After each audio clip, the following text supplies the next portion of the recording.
Turning now to a potentially landmark case, a family suing a recreational marijuana company after a Colorado man allegedly got high and murdered his wife.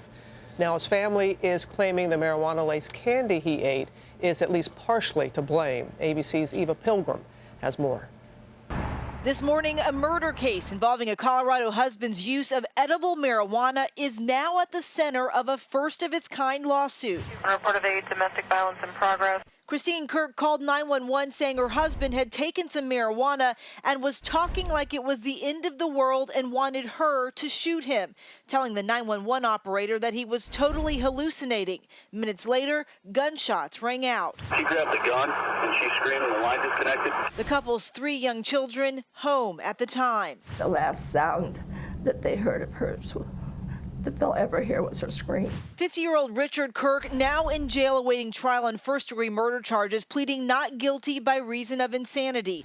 His attorney suggesting that the pot-laced candy Kirk consumed may have contributed to a psychotic break. Now the guardians of his 3 children are suing the maker and distributor of Karma Candy Orange Ginger, a chewy candy containing 10 milligrams per serving of THC, the active chemical in marijuana. The wrongful death lawsuit alleging the edible producers negligently, recklessly, and purposefully concealed vital dosage and labeling information, claiming the packaging doesn't warn buyers that the high from edibles could lead to paranoia, psychosis, and hallucinations. We don't have a lot of literature on what the side effects would be on a person who has ingested recreational marijuana. So a manufacturer could potentially be held liable for that. An attorney for the makers of the candy say they were complying with all state labeling requirements at the time that say marijuana can have adverse health effects, and calling the suit's claims preposterous and baseless.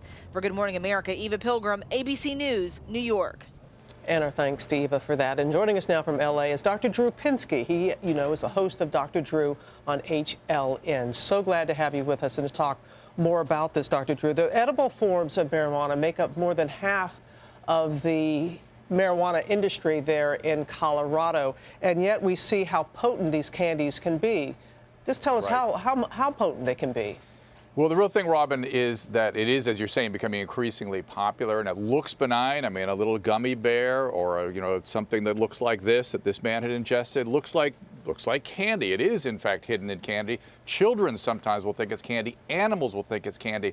The problem with edibles, it's not like smoking pot where you can kind of feel the effects as you're going along. It's very rapid acting when you smoke it. With edibles, the effect comes much later, and whatever you've ingested, the amount you've ingested is going to get into your system, so there's no going back. Once you've ingested it, it goes on. And you can have adverse reactions to cannabis, and unfortunately, they're not common, but they can be quite severe. And in this case, those kinds of reactions are precisely the kind of reaction you can see. Well, talk more about the danger. Once it's, as you said, it's in our bodies for an indeterminate amount of time, the damage that it can do to our bodies.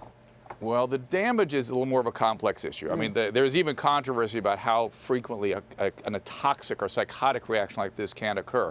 There are psychotic reactions from the intoxication, and there are psychotic reactions that can be triggered and persist after somebody is off the drug.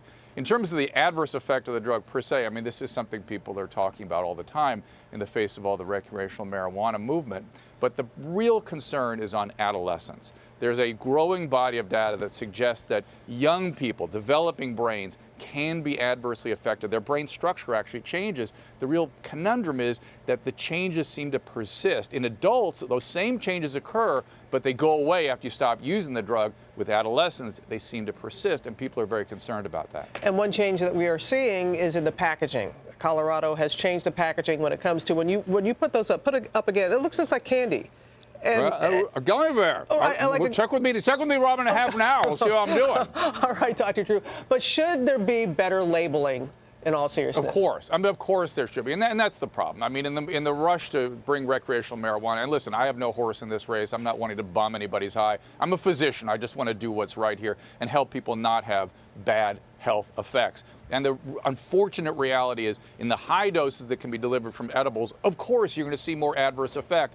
and the kinds of acute, severe psychiatric reactions we're seeing are a concern. 100% increase in ER visits for out-of-towners in Colorado. 50% increase ER visits for Coloradans. 200% increase in emergency lines for pet poisoning. So, everybody, be realistic. Right. Be realistic about this. There can be real adverse effects. Yeah, be realistic. And I'm glad you brought up about Gummy pets. bear's pretty good, all right, Robin. well, Gummy bear's good. all right, Dr. Drew. You know you got a show to do. You can see Dr. Drew Monday through Thursday nights on HLN.